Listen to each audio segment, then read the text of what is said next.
हिंदुस्तान का तारीखी शहर हैदराबाद, जिसे तारीखी इमारतों का शहर कहना बेजा न होगा, अपने फन तामीर और तर्ज तामीर में हिंदुस्तान के दीगर शहरों में जहां सबसे मुमताज नजर आता है, वहीं मस्जिदों की तामीर में भी मुनफरिद और बेमिसाल तारीख का हामिल है।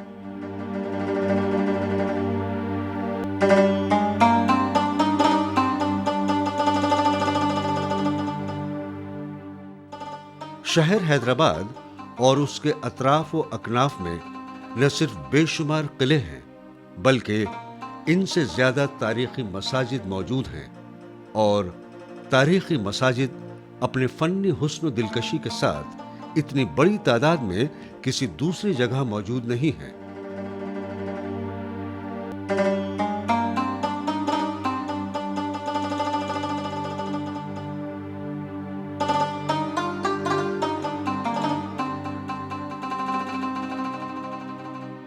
हैदराबाद हिंदुस्तान का 5वां सबसे बड़ा शहर है, जिसकी तारीख 400 साल पुरानी है। इस शहर को 1591 ईस्वी में कुली कुतुब शाह ने बसाया। हैदराबाद न सिर्फ अपनी बादशाहत, नवाबियत, तारीखी तामीरात, आर्ट और म्यूजियम के लिए जाना जाता है, बल्कि ये दौरे जदीद का साइबर सिटी भी है, जो इंफॉर्मेशन टेक्नोलॉजी, बायोटेक्नोलॉजी, अद्वियात और दीगर तिजारती मैदान में भी तेजी से तरक्की कर रहा है। हैदराबाद से 19 किलोमीटर जुनूब में हयात नगर वाक़ है। ये सूरत से मसूली पट्टनम वाली तारीखी तिजारती शाहराह पर बसा हुआ है।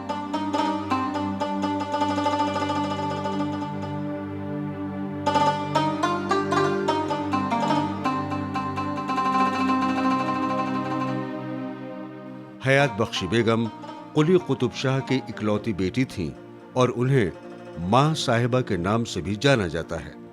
औरंगजेब ने एक मुआहदे के जरिए उन्हें गोलकुंडा में एक नाजिम रखने की इजाजत दी थी। जब उनकी शादी प्रिंस मोहम्मद सुल्तान से हुई तो पूरे हैदराबाद को सजाया गया। शायरों ने कसीदे कहे और 1 महीने तक जश्न चलता रहा।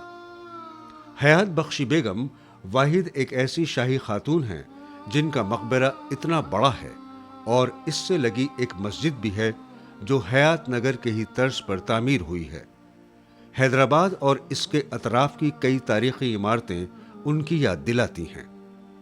कुतुब शाही सिलसिले के सलातीन ने गोलकुंडा और हैदराबाद में कई मसाजिद की तामीर कराई, जिनकी अहम खूबी थी उनका मकबरों से मुत्तसिल होना।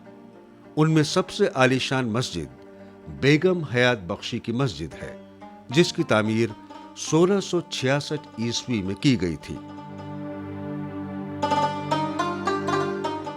इस अजीमुशान जामे मस्जिद में एक मदरसा भी चल रहा है, जहां तलबा हिफ्ज और फन्ने तजवीद कुरान हासिल करते हैं।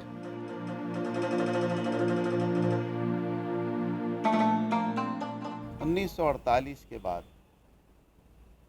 यहाँ उस वक्त तक एक मदरसा दीनी क़ायम था, जिसमें तलबा रहते भी थे, पढ़ते भी थे, दीनी तालीम होती थी।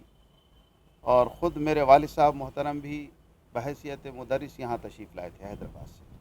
यहाँ के मकामी लोगों ने ताउन किया और मेरे वालिद साहब क़िबला ने उसको जारी रखा, और आज तक अल्हम्दुलिल्लाह वो सिलसिला जारी है। सबाहिया मदरसा और मस्जिद आज तक आबाद है।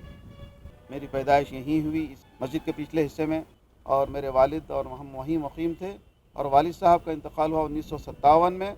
उसके बाद से इसकी ज़िम्मेदारी खिदमत की अल्लाह ने मेरे सुपुर्द की है। अल्लाह ताला का शुक्र अदा करता हूँ। और अब भी मैं यहाँ खिताबत और तालीम का सिलसिला अभी भी जारी है।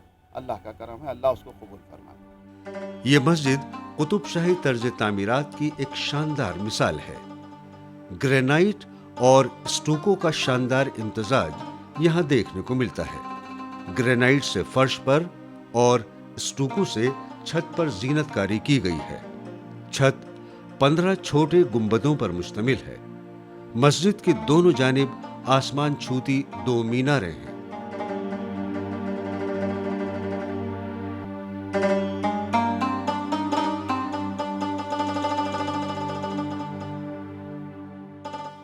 यहाँ पर लिखी इबारतें قطب شاہی دور کی شاندار خطاطی کا نمونہ پیش کرتی ہیں۔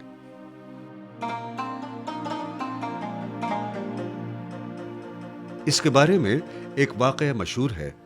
یہ مسجد کی تعمیر کرنے کا خیال اس نیک خاتون کو اس طرح سے پیدا ہوا کہ وہ اپنے شہزادے کو ہاتھی پہ بٹھا کے سیر کروانے نکلی تھی۔ ہاتھی بھٹک گیا اور دیوانہ وار بھاگنے لگا۔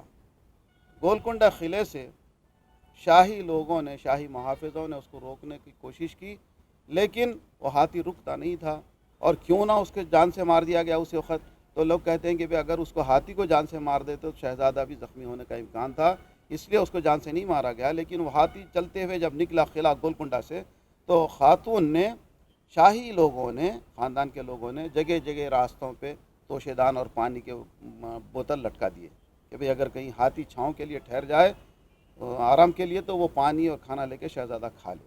لیکن رکا نہیں وہ، جب وہ وہاں سے چلتے ہوئے اس مقام پہ پہنچا جہاں آج مسجد کا ممبر ہے، اس مقام پہ پہنچا تو کہتے ہیں کہ وہاں پہ ایک بزرگ رہتے تھے۔ یہ عمارت نہیں تھی، کچھ بھی جنگل تھا۔ شور شرابہ ہوا، شاہی لوگ آئے، ہاتھی آیا، انہوں نے پوچھا، ان بزرگ نے پوچھا کہ بھئی یہ شور شرابہ کیوں ہو رہا ہے؟ تو لوگوں نے کہا کہ یہ شہزادہ اس پہ بیٹھا ہوا ہے اور وہ ہاتھی دیوانہ ہو گیا، وہ قابو میں نہیں آتا، اس لیے پریشان ہیں۔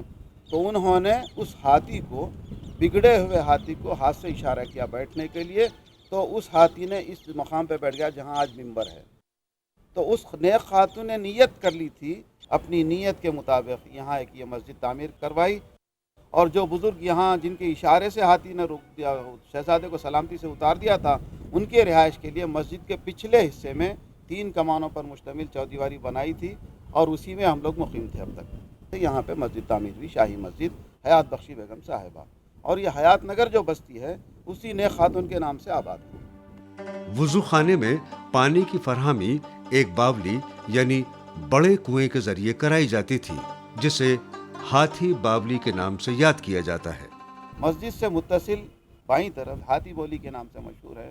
کہا جاتا ہے کہ ہاتھی موٹ مارا کرتا تھا وہاں سے۔ بولی سے پانی موٹ کے ذریعے اوپر فصیل ہے ایک وہاں پہ عمارت، اس کے اوپر پہنچایا جاتا، وہاں 3 حوض ہیں، ان حوضوں کے ذریعے پھر اس باغ کو سیراب کیا جاتا، اور اس کے بعد یہاں سے 7-8 کلومیٹر پہ ایک منصور آباد بول کے باغ علاقہ ہے، اور وہاں پہ بھی ایک باغ تھا، اور اس باغ کو بھی یہاں سے پانی سیراب ہوتا تھا۔ یہاں مکانت کی تعمیر کے لیے بنیادیں کھودی گئی تو اس وقت وہاں سے پائپ بھی نکلے، چونے کے پائپ، تو یہاں سے 8 کلومیٹر تک پانی سیراب ہوتا تھا۔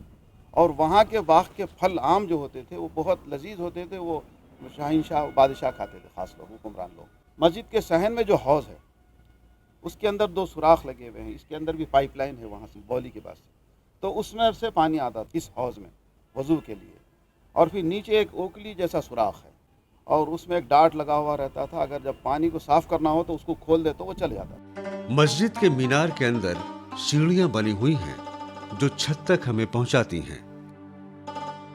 یہ سیڑھیاں لمبے مینار کے اندر اس خوبصورتی سے بنی ہوئی ہیں کہ دیکھ کر آنکھیں حیران رہ جاتی ہیں۔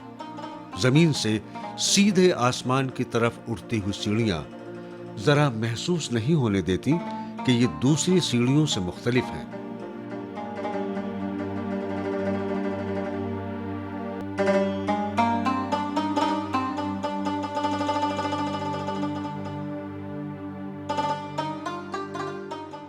حیات نگر کی یہ مسجد ہندوستان کی عظیم ترین مساجد میں سے ایک ہے۔ اس کا رقبہ 3 ایکڑ سے زیادہ ہے۔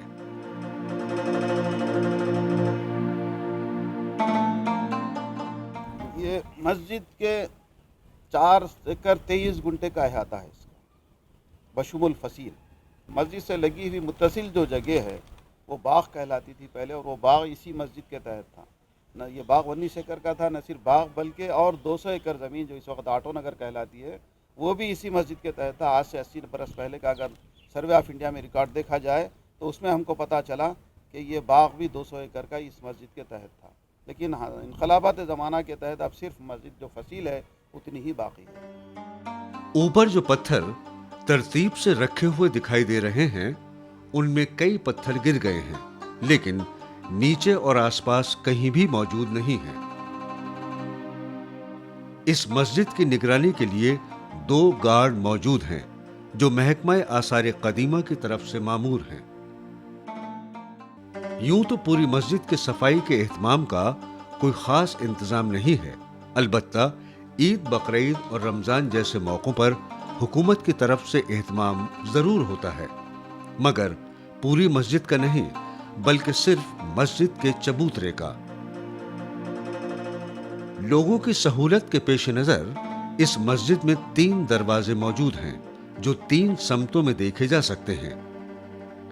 हयात नगर के सारे ही लोग इस मस्जिद को बड़ी इज्जत और एहतराम की निगाह से देखते हैं। कहा जाता है कि जिस वक्त हयात नगर में प्लेग आया था, बिला तफरीक मजहब मिल्लत सारे लोग इसमें जमा हो गए थे। यूं तो मस्जिद की एक शानदार यादगार तारीख मौजूद है, लेकिन मस्जिद और इससे मुत्तसिल इमारतों के तहफ़्फ़ुज़ की कोई खास कोशिश अब तक अमल में नहीं आई है।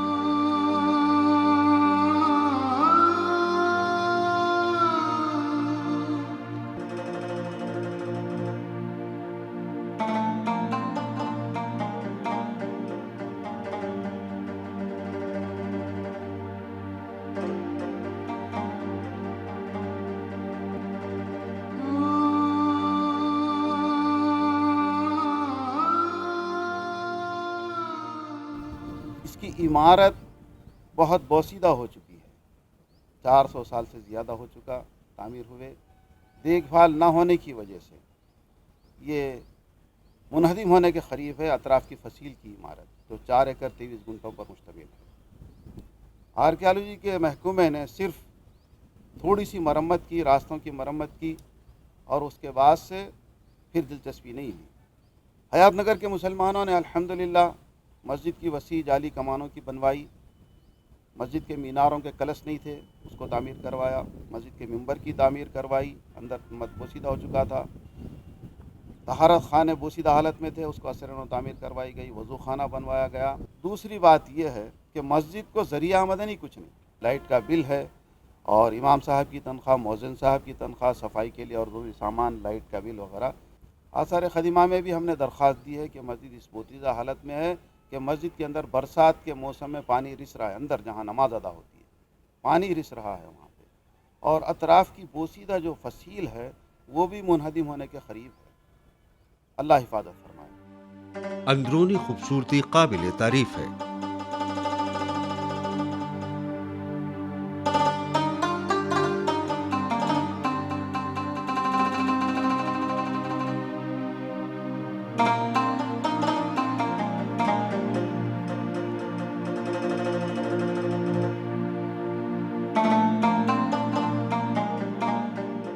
ये मस्जिद का मिंबर है जहां से इमाम खिताब करता है। ये अलमारी है जहां कुरान के पारे रखे हुए हैं। इस मस्जिद का सहन इंतहाई कुशादा है। मस्जिद के अहाते में ही 144 कमरे बने हुए हैं।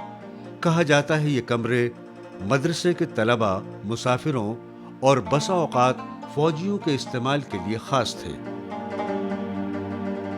इस मस्जिद के अहाते में ही वो कमरा है जो मखसूस अंदाज से तामीर किया गया था उस बुजुर्ग के लिए जिनके इशारे पर पागल हाथी बैठने को तैयार हो गया था। इसकी तरफ ख़ास तवज्जो देने की महकमा आसार ख़दीमा को ज़रूरत है। टूरिज़म डिपार्टमेंट भी तवज्जो दे, आर्कियोलॉजी डिपार्टमेंट हो या और कोई महकमा हो, इसकी तरफ ख़ास तवज्जो दे कि एक तारीख़ी मस्जिद है, इसका तक़द्दुस बाक़ी रहे, एहतराम बाक़ी रहे, आबाद रहे। हमको इससे कोई एतराज़ नहीं कि आसार ख़दीमा अपने तहत ले ले, उससे कोई एतराज़ नहीं है। तो मैं तमाम ज़िम्मेदार असाब से, महकमों से हमारी दरख्वास्त है कि मस्जिद के तक़द्दुस को बाक़ी रहते हुए इसको जितना डेवलप करना चाहें हम उसके साथ ताउन करने तैयार हैं।